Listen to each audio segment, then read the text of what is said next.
As a war between Israel and the Hamas militant group escalates, Israel Defense Forces are now preparing for a ground offensive in Gaza. Israel is poised to launch the attack into the northern half of Gaza. It is an attack that is filled with uncertainty and whose potential humanitarian consequences are grim, as Israel vows to destroy and eliminate Hamas completely. The IDF has ordered evacuation of Israeli residents from the Gaza border town of Sderot. The residents are being moved to Eilat and Jerusalem, and many might even be moved to Tel Aviv. They even dropped evacuation leaflets in the northern Gaza region. The Israeli Defense Forces have announced that they will not target the corridor used by Gazan residents who are evacuating towards the south. All of this comes on the back of massive military deployment in southern Israel. Israel, which has the superpowers backing it, the U.S. has pledged full support, which is unconditional. American warships have arrived in Israel, so have aircraft and reportedly $2 billion worth of munitions. The UK, France, Germany and Italy have also backed Israel. The Israeli military has also called up 460,000 reservists, adding to its 170,000-strong standing army. While on the other hand, Hamas has nearly 16,000 armed militants who are expected to fight off Israeli forces, and another 6,000 Islamic Jihad militants who are also expected to join in.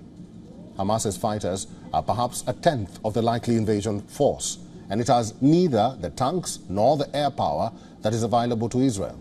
Such an overwhelming ratio should give the Israeli Defense Forces a high chance of capturing the area of the Gaza Strip. But the militant group has one very unusual asset, a vast network of secret subterranean tunnels. Hamas has long been ready for an Israeli incursion, digging a sophisticated network of tunnels across Gaza, intended to allow its forces to survive aerial bombardment. The heavily urbanized terrain of Gaza Strip, one of the world's most densely populated areas, this will also favor the militants as they try to fight back. Each remaining building will have to be fought over, and heavy mining could further impede the Israelis.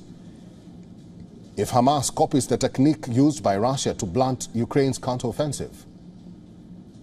Although Israel too has been planning, if the IDF gains control of the tunnel entrances, it is more likely to mine them than try to enter them.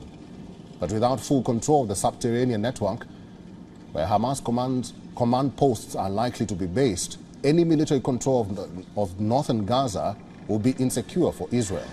Moreover, by Thursday, Israel's Air Force said it had dropped 6,000 bombs on Hamas targets. It has resulted in whole neighborhoods of Rimal in Gaza City being razed to the ground. To give you a perspective, the bombs dropped by Israel was nearly equivalent to the most bombs dropped in a year by NATO forces in Afghanistan.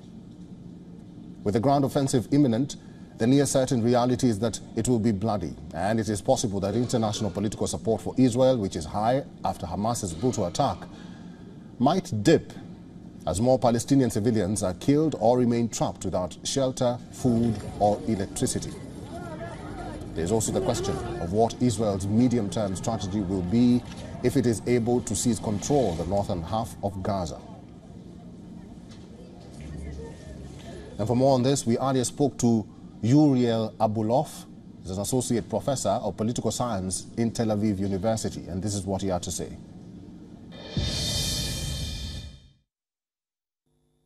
I think that at this moment, those elements of collateral damage, right, the way that it is usually phrased in legal setting and collective punishment, are highly problematic. The former is allowable to a certain extent, right? The main question is proportion and not targeting civilians. I think Israel was careful so far, at least, not to deliberately target civilians, but it has become increasingly part of the collateral damage, much more than in previous rounds. The second aspect, of course, is that of collective punishment. I think Israel should be very careful not to engage in any sort of collective punishment, not to engage in any sort of revenge.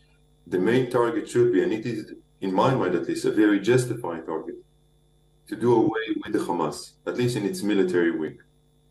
Although, in order to do so, to the military actions, which are very much warranted, it cannot be done without the military action. There should also be a political engagement, not with the Hamas, but with other actors, within Palestine and without. WION is now available in your country. Download the app now and get all the news on the move.